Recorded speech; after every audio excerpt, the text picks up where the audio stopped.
In the name of Allah, the most beneficent, ever merciful, dear students, we are going to read unit number 1, page number 9. Crash drum. Are you all right? क्या तुम ठीक हो? He asked. उसने पूछा. There was silence. खामोशी छाई रही.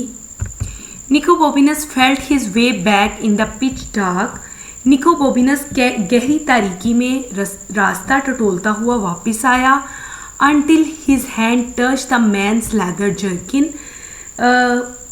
यहाँ तक कि उसका हाथ आदमी की चमड़े की जैकेट के साथ टच किया, छुआ.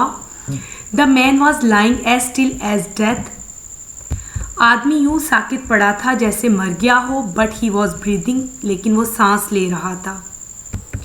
I must get help. मुझे मदद हासिल करना होगी, said Nico Bobinus to himself. निको बोबिनस ने अपने आप से कहा. And he began groping around in the blackness to find another way out.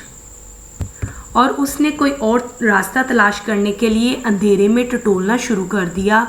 When he found it, जब उसे मिला, however, his heart sank.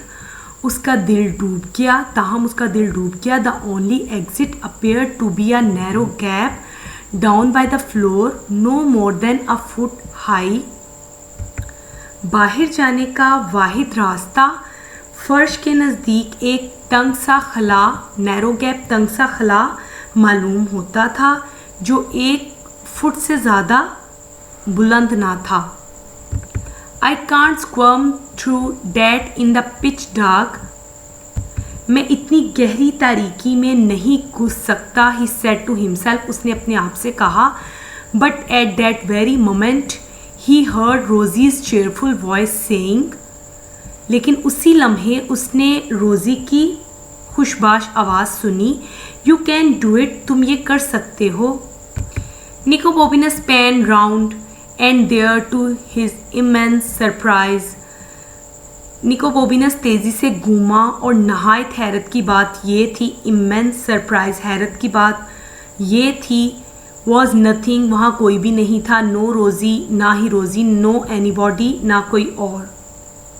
but I don't know if it leads anywhere. लेकिन मुझे नहीं मालूम ये कहीं निकलता भी है या नहीं. he said to the voice in his head. उसने अपने सर में गूंजती हुई आवाज़ से कहा. and it's such a tight squeeze. और ये इतनी तंग जगह है. I might get stuck. हो सकता है मैं इसमें फंस जाऊँ.